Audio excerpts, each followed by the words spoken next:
Ladies and gentlemen, you know what? I promised you an exceptional guest, and let me tell you what, I am not going to disappoint tonight. So tonight, please join me in welcoming from the county of Wabasha, in the city of Wabasha, we have Jeff Worrell, and he is the executive director of the National Eagle Center. Let's welcome Jeff.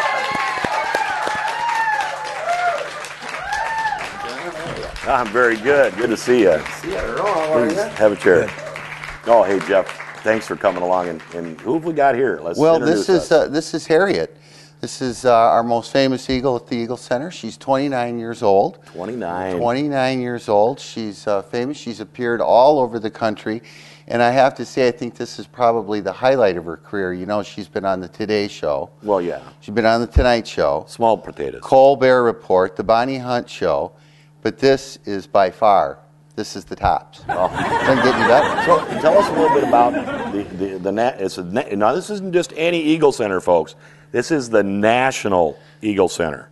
So tell us a little bit about the National Well, the National Eagle Center is America's Eagle destination. We are a repository for permanently injured eagles that have no place else to go. These birds could not survive in the wild. They're permanently injured. But you know, they've got a very important job that they can do.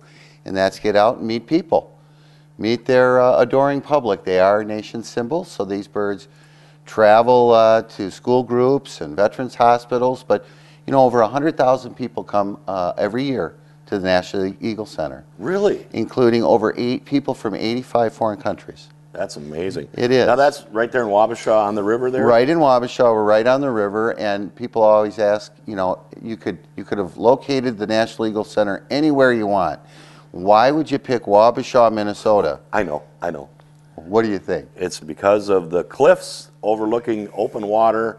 It fits their nesting areas, and there's always food around 12 months out of the year. Exactly. Boy, you do your homework. You know your stuff. We're very unique. We got big old Lake Pepin just to the north of us, and it pinches back down. And so when it reforms the Mississippi River, so we have all this open water because we have such a quick current right outside our doors. Right. Open water, lots of fish, means lots of eagles. Well, what can a person expect if they come over, you know, to the center and want to visit? What can they expect to see? Well, for one thing that we want everybody to be able to experience is just what we're experiencing right now, this up-close personal experience with an eagle. You know, we don't have any bars or cages at the center. We bring the birds right out with the public, and we want you to be able to get up close and personal, what we call our nose-to-beak experience. Wow. Now, Okay. you know, Earl, she's looking at you kind of intensely. I'm thinking that, you know, she hasn't had her lunch yet. You wouldn't happen to have any fish or anything laying about, would you? Well, I do have a little container down here. Look at that. She's eyeballing you to beat the band over there. Is that your lunch? No, Do you mind? no. Not my. Yeah, go ahead. Better Looks this like than me. She's a fan of sushi. See her, well, this must be left over because she doesn't seem too excited by it. Well, now it's on her feet. Maybe she'll be interested. You want that piece, sweetheart? No, this must not be her her particular species. Earl, you ruined her appetite there. So what can you tell us about how do the eagles end up at your center? Sure. Well, most eagles come to us, you know, they present themselves a variety of different ways. Typically, we get injured birds, birds that have been hit by cars, and lead poisoning is still an issue for these magnificent eagles that are out there. But they go into veterinary care, and from there they're usually evaluated. If there's any chance that these birds can be released, we work very hard to do so. The ones that can't be released, we take or we help find a home for. So now, how did Harriet end up with you guys? Well, Harriet, actually, we're very fortunate with her. She was banded at the nest way back in 1981. Wow. 18 years later, after a pretty full life out there, she was hit by a car. Oh, my. She has half a wing. This wing here, her left wing was amputated, and you might notice some tuft of hairs up on her head. Oh, sure. That's not the latest hairstyle in Wabasha. That's some leftovers from the injury from the car accident that she had. Oh, okay. So she came to us as a full-on adult, probably had lots of babies over her years, and has adapted incredibly well to being in captivity. And she travels throughout the upper Midwest and meets kids and veterans and goes to old folks' homes and all kinds of good stuff. So, you know, you told us that you got people from, what, 85 different countries that have visited the center. Is it something that's good for, you know, all ages, children, adults? Well, it's, you know, I think that's one of the neatest things about the Eagle Center. There's something there for everybody. The kids love being there for the Eagles, and there's lots of interactive displays and exhibits and scavenger hunts.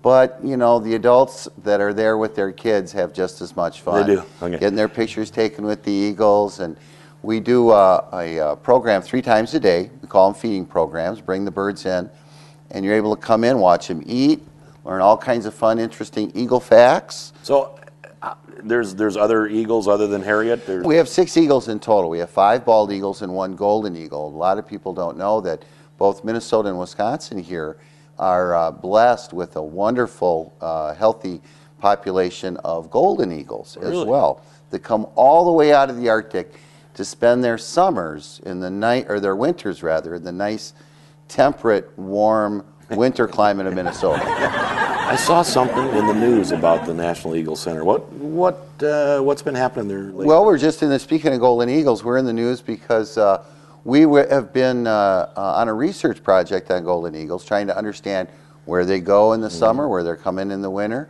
what they're doing, what they're eating. And for the first time in the history of Minnesota, as far as we know, a golden eagle was trapped by our research team and outfitted with a GPS-enabled backpack. Now, this is solar-powered and global positioning satellites. Remarkable technology. They last for 7 years, and we can track these birds anywhere on the globe that they may that's go. Awesome. Are there any, you know, special events coming up at the center or anything that we should know about? I'm really glad you asked that. Our big event is in March. All March long we have what's called our SOAR event. And every weekend we have special guests, special birds. We have one of the world's largest eagles, a Steller sea eagle, coming to the Eagle Center. Makes this girl here look like a chickadee. They're huge, very, very large eagles, and all-white gyrfalcons and goshawks and owls and variety of parrots, all kinds of flying bird shows, artists, artisans. It's a great time to come and see eagles. And that's all March long? All March, every weekend in March. Come to our website, you get a big schedule, you got all kinds of special guests. Well, since you mentioned that, what is that website? It is nationaleaglecenter.org. Well, Jeff, let me tell you what, I'm proud to have Harriet here with us, and we are really, really glad that you brought her along to share her with us. And Earl, God, that's about going to do it. I think Billy, take us out of here. Good night, everybody.